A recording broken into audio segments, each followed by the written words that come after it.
Good morning. Today we will start types of economies. In this, you know what is economy. In previous chapter we completed what is economy. Now here we will classify on the basis of ownership. On the basis of ownership, we will classify. There are three types.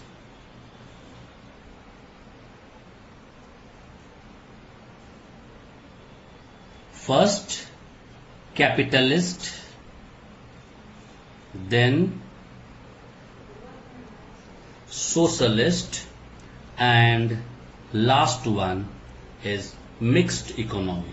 Clear? Now first one, capitalist economy.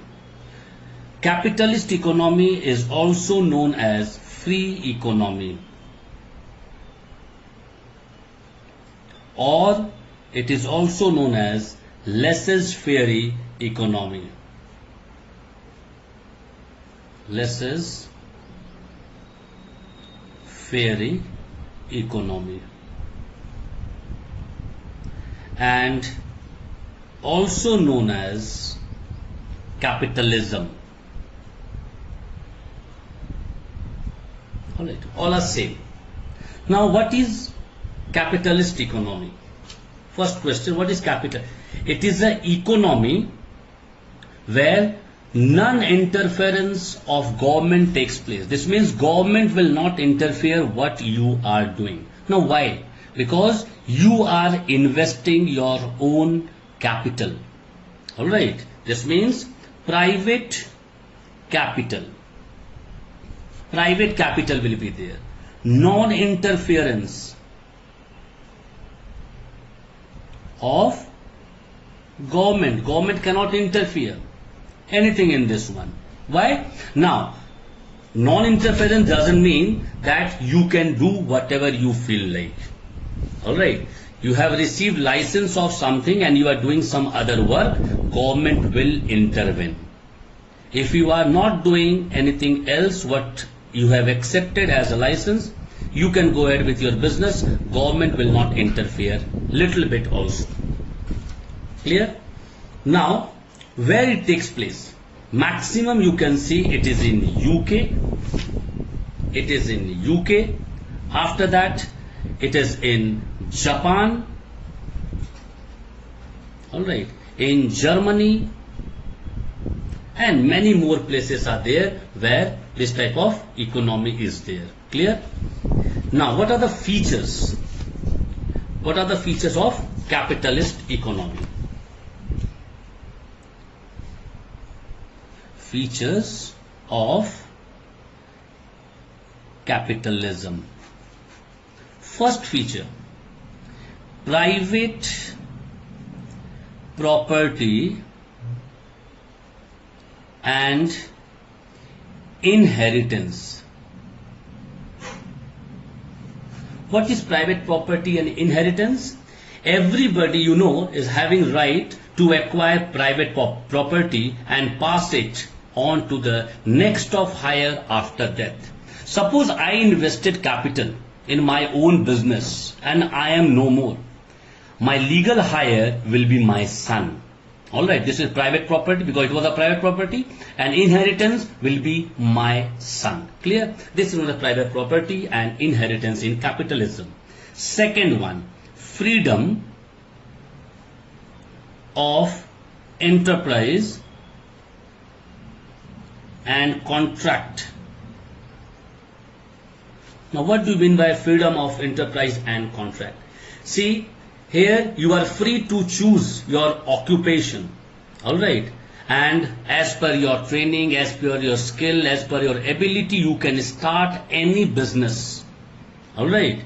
And every individual may be restricted to produce certain goods. But few goods are there you cannot produce because you are investing your capital, but few goods are there you cannot produce, like the war goods which are used in as a weapons. After that, all the public utility services you cannot provide. Few things are there which is banned, and rest you are free. Freedom of enterprise, you are free to start your business because you are investing your own capital. Third one, freedom of consumption. Now, what do you mean by freedom of consumption? You know, every individual is free to consume commodity up to any extent. No one can stop you that you cannot use this, you cannot use that. Why? Because you are free, you are investing your own capital and you can consume whatever you feel like. If you have money, consume as much as possible, and if you don't have, you'll have to stop yourself. Now the fourth one, market mechanism. Market mechanism. You know, it is also known as price mechanism. Now what is market mechanism? Now market mechanism, as I told you, known as price mechanism, is play a very important role in a free enterprise economy, because here the allocation of resources and the adjustment between the varied wants and the given scarce resources, you should know, because you are in the market, you will have to know what is the public demand. As per that demand, you will have to see, you will have to fulfill their wants by the market mechanism. Alright, you will have to adjust because resources are very scarce. In those resources which are scarce, that also you will have to use in such a way so that you can play a very good role in the market. Clear? Now the fifth point is profit motive. Alright, profit motive. Now you should know what is profit motive. Profit motive suggests that, remember that whenever you start any business when you start, at that particular juncture, your main motive is to earn more and more profit. It is your duty. Why? Because you are investing huge capital. Main objective of that particular businessman is to earn more and more profit. Sixth one is the competition. Competition. Now, what is competition? You know, under capitalism, many people are there. They are coming in the market to start their own business. In that particular moment, you can understand the degree of competition. Why? All will try to grab the customer. And to grab the customer, you will have to compete each other. And to compete each other, you know, you will have to use different variety of goods you will have to bring in the market. Different color, different texture you'll have to bring in the market, and your efficiency you should show in the market so that the best performing company your company is. You'll have to prove it. Then only people will come. Now these all were the features of capitalism. Now come, we will start merits of capitalist economy. Clear? Merits. Now what are the merits? First one is abundance of good.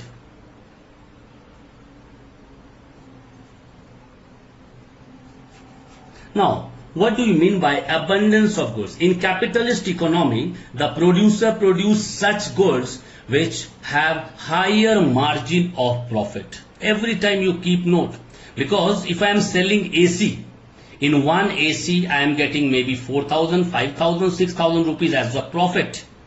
And if I am selling rice, if I will sell 1 kg of rice, maybe I will be getting maybe 50 paise, 1 rupee, 2 rupee. So you can understand which is good for me.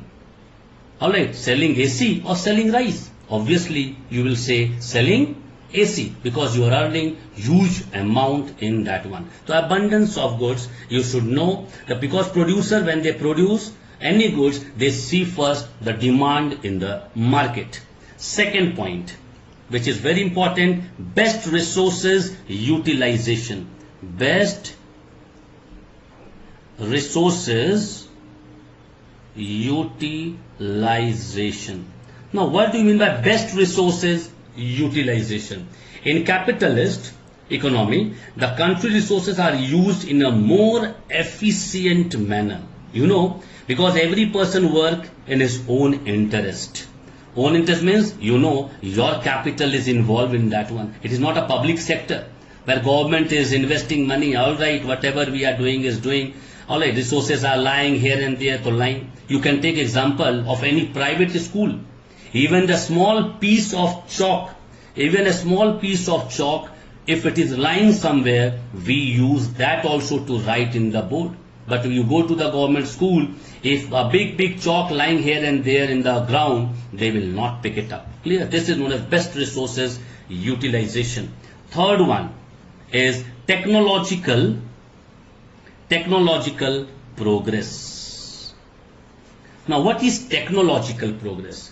Now, all the capitalists, they spend large amount of money on research and development. Why? Because competition is there, which motivates them to invent more sophisticated machine, so that by using less efficient or less energy, we can produce more and more.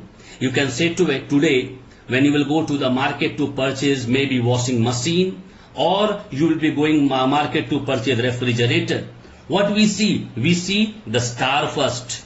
What do you mean by the stars in the refrigerator or in the washing machine? It shows that you will have to use less energy, that is less electricity. More star, less electricity. The same thing is there. They are growing in their technology so that they should invest less and they should earn more, and they should give a very good quality product because competition is there in the market.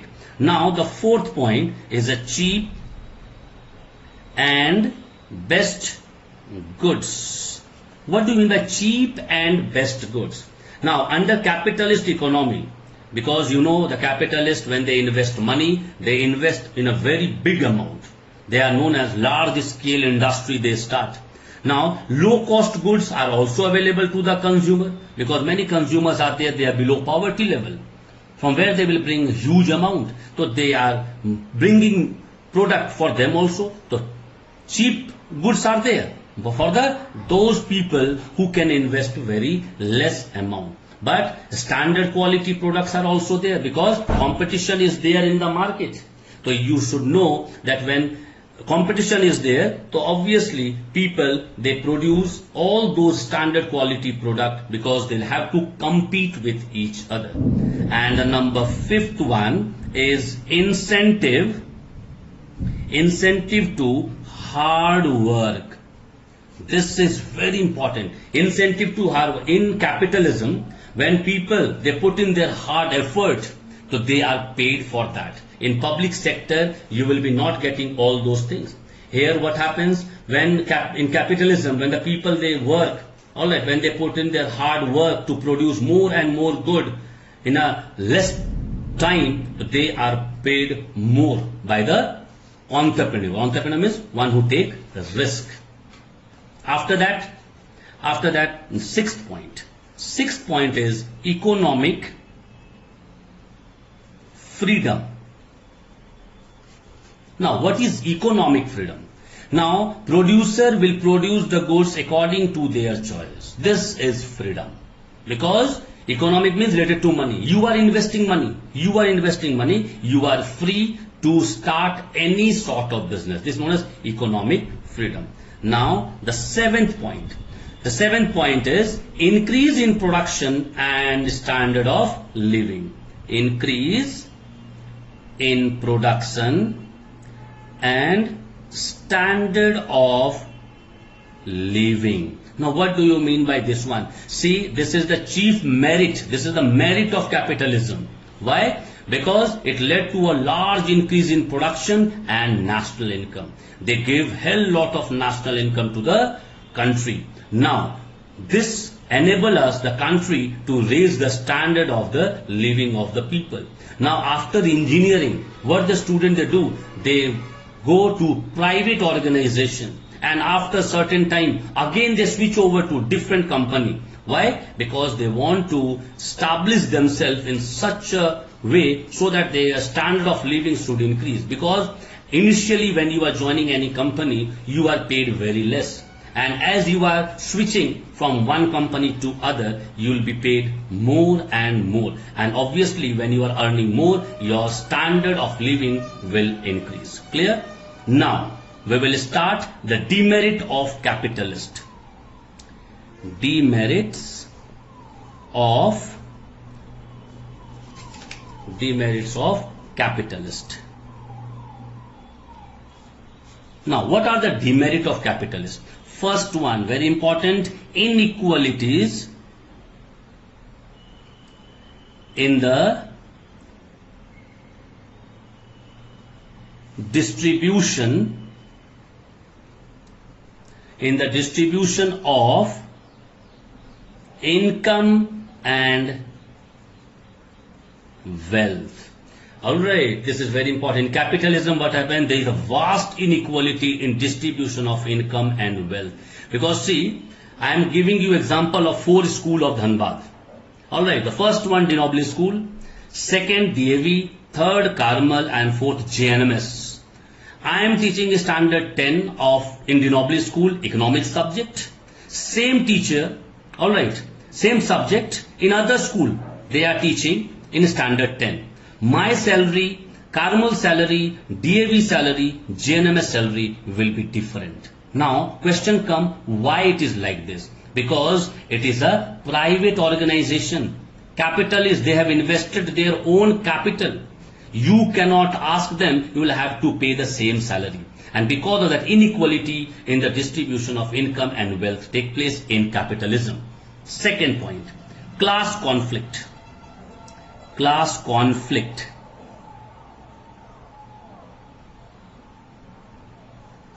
What is class conflict? Now, I don't know how many of you know, there in capitalist economy, society is divided into 2 groups. The first one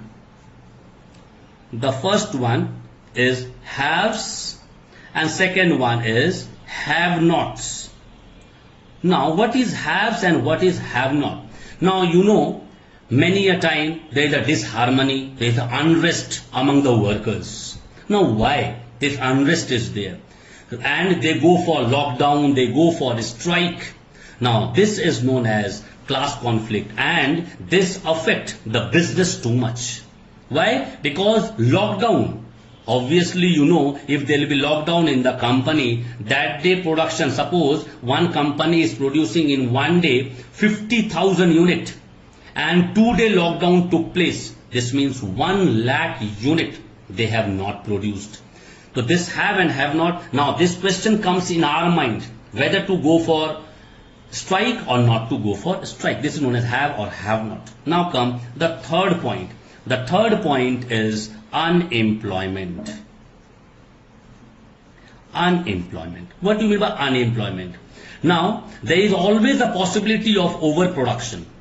Now, in private, when there is overproduction, every time the workers, they are afraid of their retrenchment.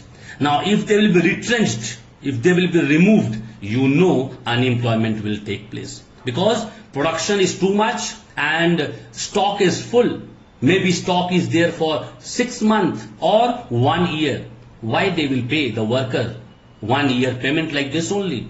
Because of that, what happens? They are every time in fear of unemployment and retrenchment in the mind of the worker. And this maximum takes place in the advanced countries. Clear? Now, the fourth point is known as exploitation. Exploitation. You all are aware of this word exploitation. In this kind of economy, the rich always exploit the poor. Why? Because rich, they have the power to invest money in the market. And we people don't have power to invest. And because of that, whatever money they are paying us, we are ready to work. Alright, you can say to it one big company, or you can say the limited company like Indu in Dhanbad. They are doing they have started open cast mines. And open cast mine, you will not believe they are paid only 10,000. Alright, for mining coal. But the same worker, working in a BCCL, they are paid 80,000. Now why this difference is there of 70,000? This is known as exploitation. Because you don't have power like Indu company to take lease or to take out the coal, and they have the power. And obviously, if they have power of money, they can ask you to work in 2,000, 4,000, 5,000, 10,000, you will have to work. Now come the fifth point, is a wastage of resources. Now, what do you mean by wastage of resources? Now, countries' resources are diverted in the production of luxury goods. Now, many companies, they are there in the market, they are producing maybe the grocery item or the normal goods which are required in daily life. But as they will see that in AC or in car, the margin is too much. Now, how wastage will take place of resources? Because you have resources for normal goods to produce. But today you want to earn more and more money, and you switched over to different business. Now what will happen? Your resources which was there with you to produce something else, and you want to produce something else now. So obviously that resources will be of no use. This is known as wastage of resources. Now the sixth point is economic fluctuation. Economic fluctuation. Now what is economic fluctuation? Now you know, in an unplanned production, alright, it leads either to overproduction or underproduction. Now both overproduction and underproduction. Overproduction means too much production took place. Underproduction means less production took place. Both hampers the society. How? Because there will be uncertainty in the market, whether the goods will be coming to the market or the goods will not come to the market. This will create hell lot of problem, and this will fluctuate your economic condition of the country. Next one, number 7. Number 7 is self-interest. Self-interest. Clear? In place of social welfare. Now you know, the government every time they take care of the welfare of the people. But in capitalist, when they are investing their own capital, you will not believe their main motive is the self-interest. They will see their profit motive. They will not check whether to help the poor or the needy one, or to construct the road, or to put the street light. And all these welfare, when government is taking tax from us, so they are doing all these are known as social welfare. The self-interest will be there in capitalist. Last point of this demerit is unbalanced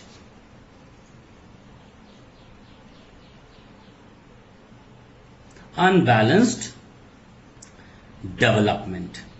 Now what do you mean by unbalanced development? Unbalanced development means only those regions, alright, are developed which are good from profit point of view.